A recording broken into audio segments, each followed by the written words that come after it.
इस वीडियो में अनिरुद्धाचार्य महाराज जी ने अपने भक्तों के लिए एक बहुत अच्छी बात कही है, इसलिए वीडियो को पूरा सुने, स्किप करके मत सुने।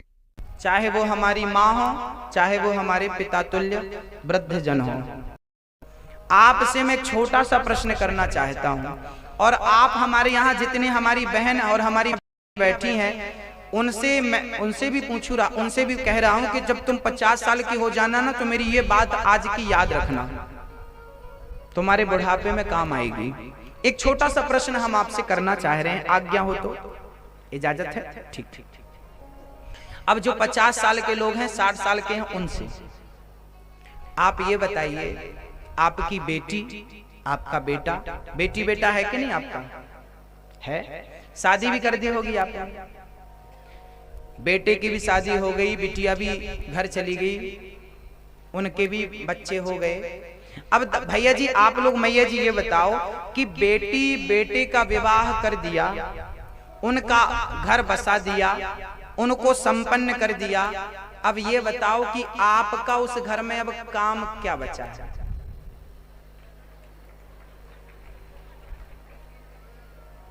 ये प्रश्न है मेरा। अब आपका क्या काम है? मरने का?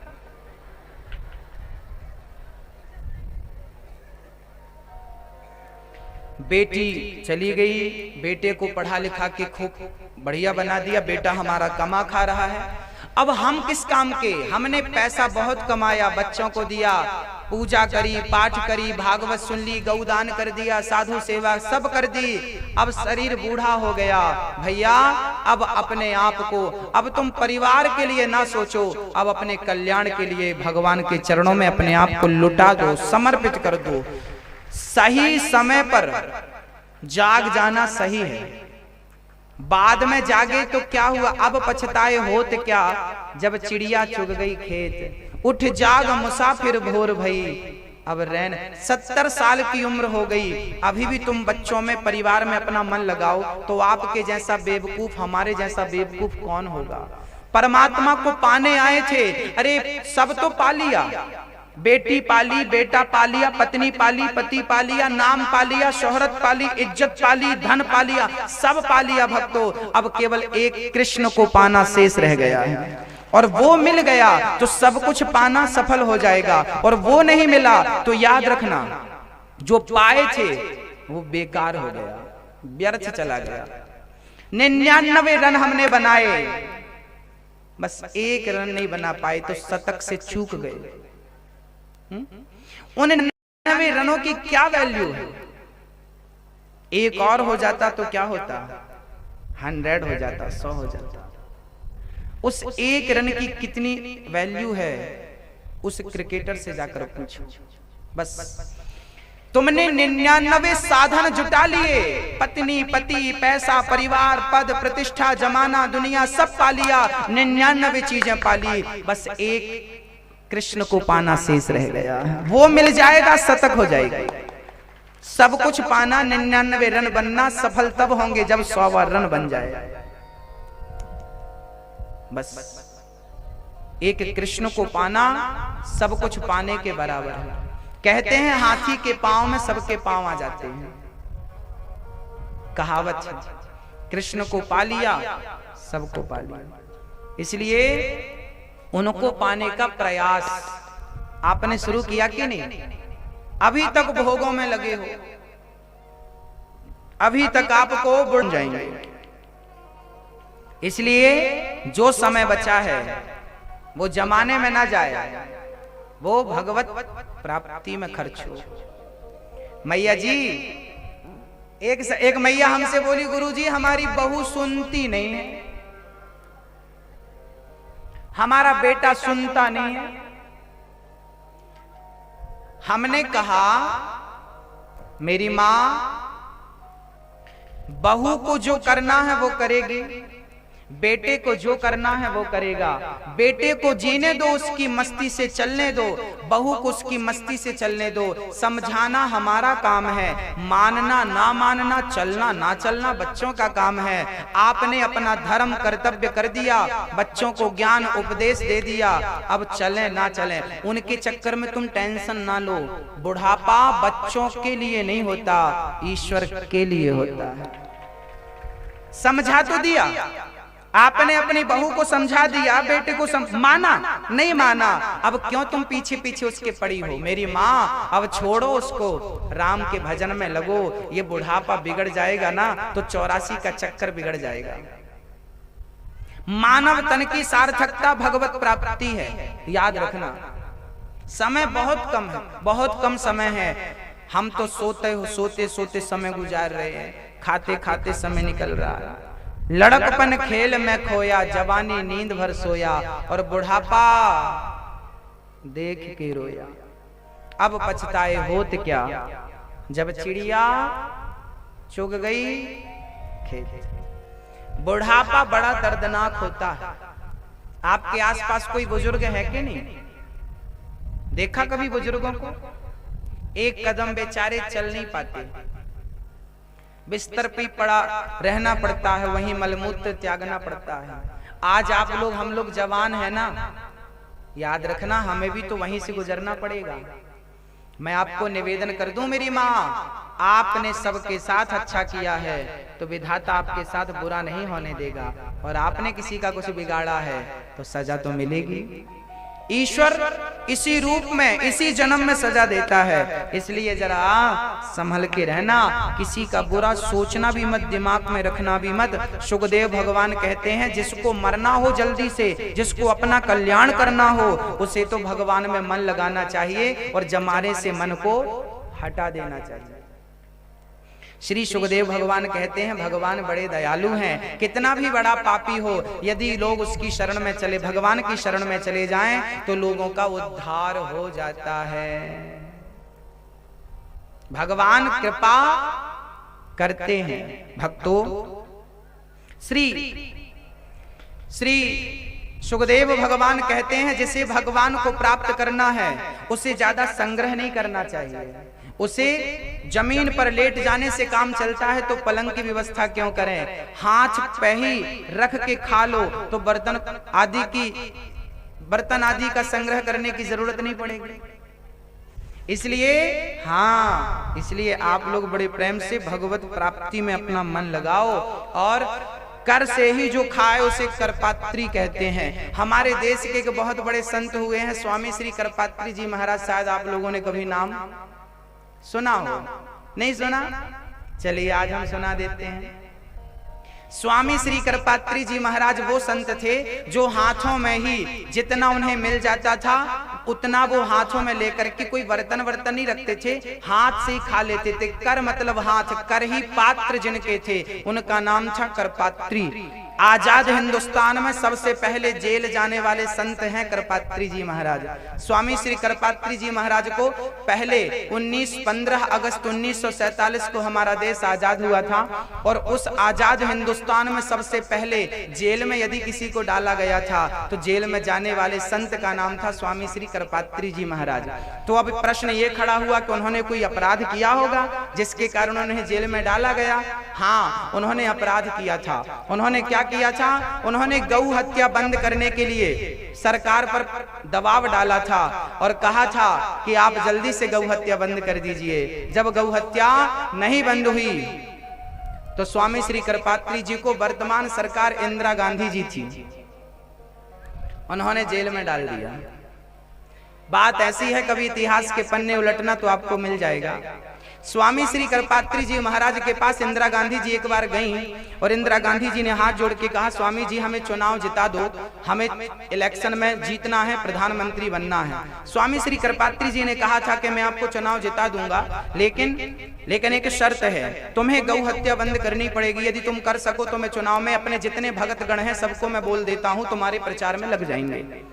और संत का, वो इतने तपस्वी संत थे कि उनका आशीर्वाद तो कभी मिथ्या हुआ ही नहीं। तो करपात्री जी ने, इंदिरा गांधी ने बोल दिया ठीक है आप गौ हत्या हम बंद करा देंगे, हम प्रधानमंत्री बनेंगे तो 15 दिन के अंदर गौ हत्या बंद करा देंगे। करपात्री जी विश्वास कर लिए और इंदिरा गांधी जी प्रधानमंत्री बन गई। पर प्रधानमंत्री बनने के 1 माह गुजर गए, 2 माह गुजर गए, 3, 6 माह तक स्वामी श्री करपात्री जी ने इंतजार किया। जब उनसे रहा नहीं गया तो स्वामी श्री करपात्री जी महाराज ने 500 गाय और 1000 साधु, 1000 साधु और 500 गाय, बहुत सारे साधु और गाय को लेकर के संसद भवन का घेराव करने के लिए स्वामी श्री करपात्री जी चले। और संसद भवन का जब घेराव करने के लिए स्वामी करपात्री जी गए, इंदिरा गांधी को पता चला कि बाबा जी आ गए हैं और हमारी तो लुटिया डूब जाएगी। तो इंदिरा गांधी ने संसद भवन पहुंचने के पहले संतों पर और गायों पर गोली चलवा दी। 100-200 से ज्यादा गाय मरी थी और करीब 400-500 साधु मरे थे। इंदिरा गांधी ने करपात्री जी को उठाकर जेल में डाल दिया था। तब करपात्री जी ने श्राप दिया था इंदिरा गांधी को, तुमने गाय की हत्या करवाई, साधुओं की हत्या करवाई, जाओ मैं तुम्हें श्राप देता हूं, तुम्हारा अब विनाश हो जाएगा। और याद रखना भक्तों, जिस दिन गायों पर गोली चलवाई थी वो दिन गोपाष्टमी का था। गोपाष्टमी का टाइम था। और याद रखना, संत ने जब श्राप दिया कि तुम्हारा सर्वनाश हो जाएगा, तो जिस दिन इंदिरा गांधी मरी थी उस दिन भी गोपाष्टमी था। जिस दिन संत देवरहा बाबा को भी आपने सुना होगा, ये सारे पावरफुल संत थे। राजनीति से ये संत दूर रहा करते थे, आज्ञा दिया करते थे ये कर लो ये कर लो, नहीं होता था। चलिए, जो कर को ही पात्र समझे उसे करपात्री कहते हैं, ऐसे स्वामी श्री करपात्री जी महाराज। इसलिए भजन करने वाले को अधिक संग्रह नहीं करना चाहिए, भजन करने वाले को तो राम के भरोसे रहना चाहिए। बस सीताराम सीताराम सीताराम कहिए और जाहि विधि राखे राम, ताही विधि रही।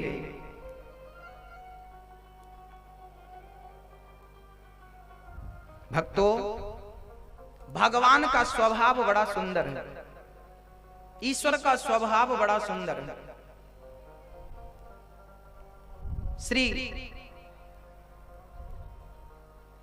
सुखदेव भगवान कहते हैं कि भगवान इतने बड़े होकर एक बार दुर्योधन के घर पे कृष्ण अर्जुन के सारथी बनकर के पहुंच गए और दुर्योधन भगवान को 56 भोग परोस रहा है। भगवान ने कहा दुर्योधन, पांडवों को रहने के लिए कम से कम कहा कि कन्हैया आ रहे हैं, अब विदुरानी का तो मन ही नहीं लग रहा, कभी अंदर जाएं कभी बाहर आएं। कभी सोचने लगी कि हम तो गरीब हैं, हमारे घर भला भगवान कैसे आएंगे।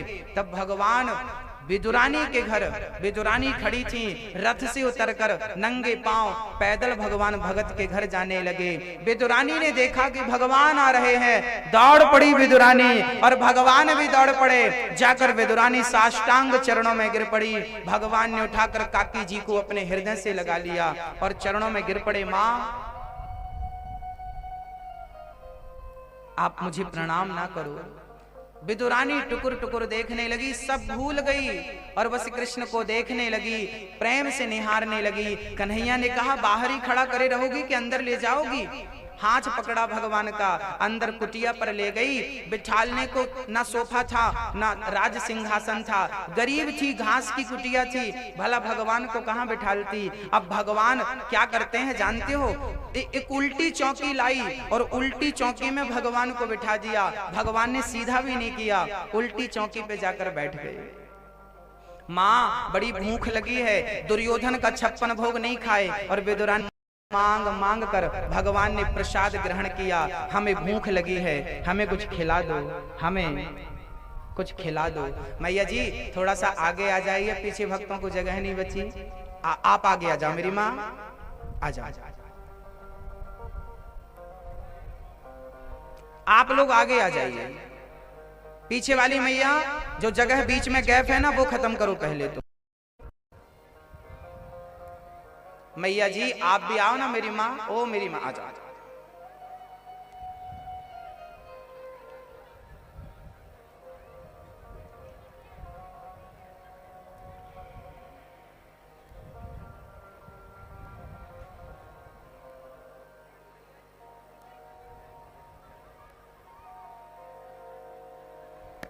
आइए आगे आ जाइए।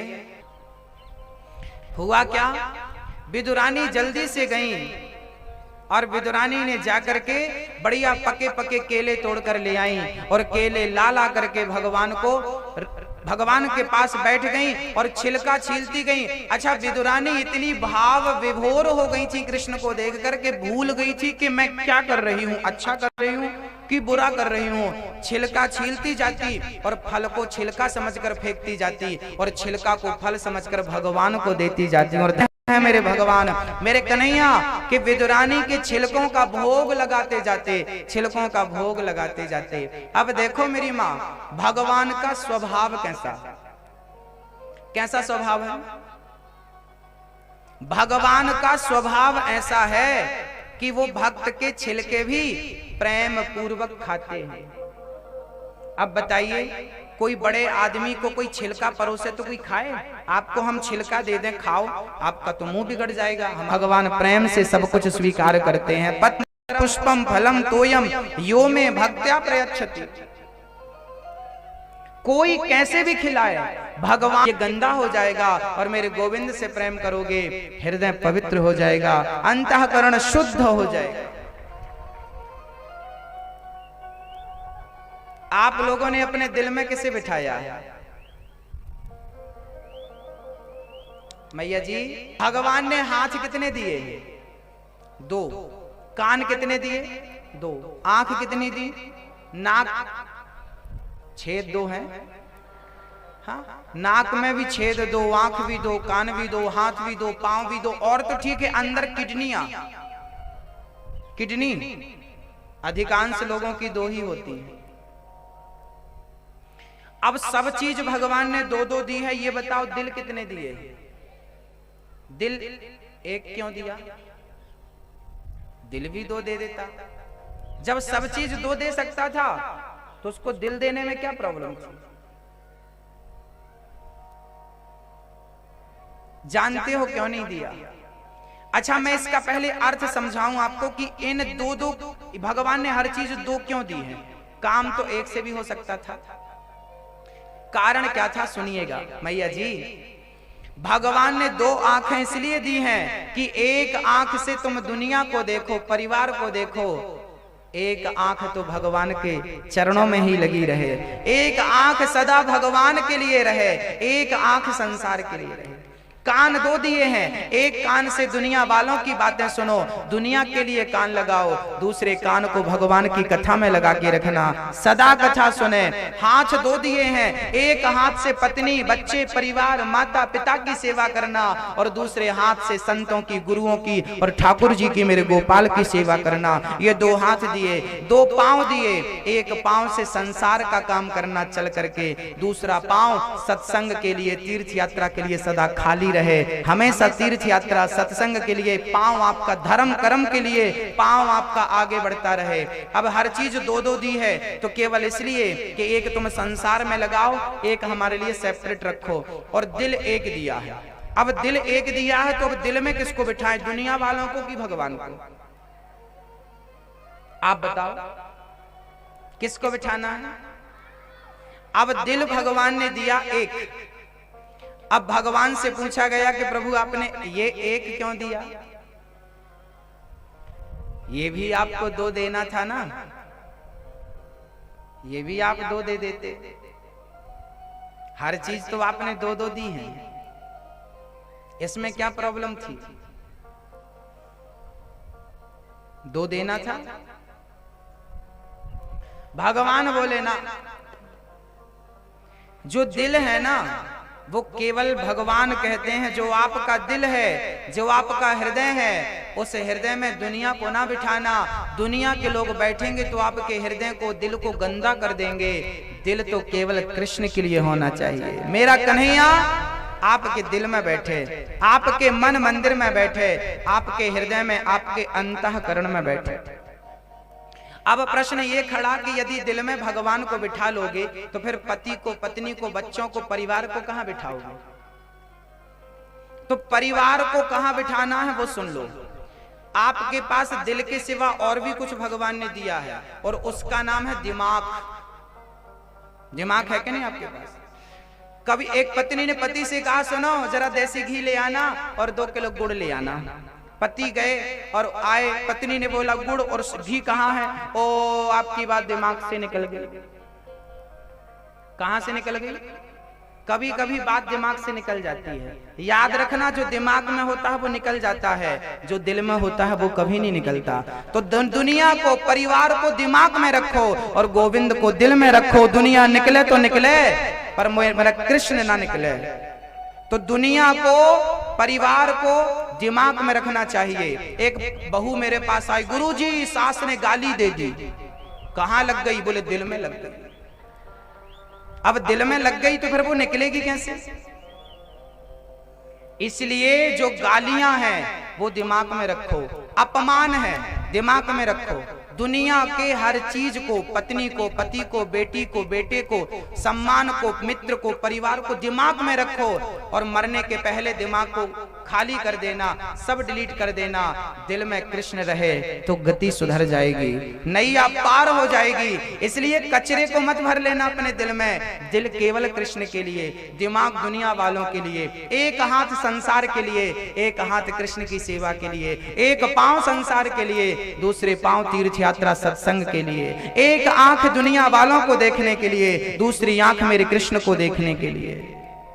हाँ, और ये जो वाणी है ना, ये जिह्वा एक है। तो ये जिह्वा एक है, इसका क्या करना है?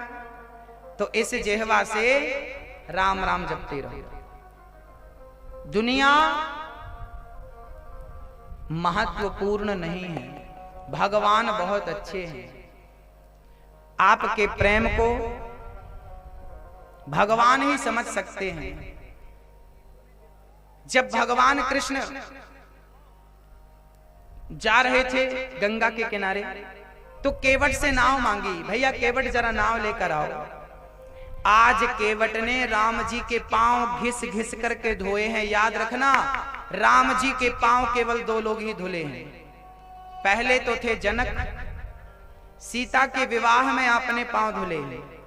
राजा जनक ने राम के पांव धुले, और उसके बाद यदि राम के पांव किसी ने धुले हैं तो केवट ने धुले हैं। जो पुण्य, जो काम ब्रह्मा ना कर पाए, बड़े बड़े साधु संत भगत ना कर पाए, भगवान कितना दयालु है कि वो काम एक छोटे से केवट को भगवान करने को देते हैं। और केवट भगवान के चरण धो करके अपने जीवन को कृतार्थ करता है। भगवान इतने दयालु हैं कि जो बड़े से बड़े भगत को नहीं देते, वो साधारण भगत को भगवान दे देते हैं, वो श्रेय दे देते हैं। अब देखिए ना, पुत्र का श्रेय भगवान ने किसे दिया? पिता का श्रेय भगवान ने किसे दिया? खुद के पिता दशरथ जी मर गए, राम जी अपने पिता के अंतिम संस्कार में नहीं पहुंचे, लेकिन जटायु जंगल में मरा, तो जटायु का अंतिम संस्कार खुद भगवान श्री राम ने किया। उनकी दयालुता का मैं वर्णन कर रहा हूं, उनके स्वभाव का। राम जी तो रावण को मार दिए, तो उनके पावर का तो आपको नॉलेज है कि वो कितने पावरफुल थे, लेकिन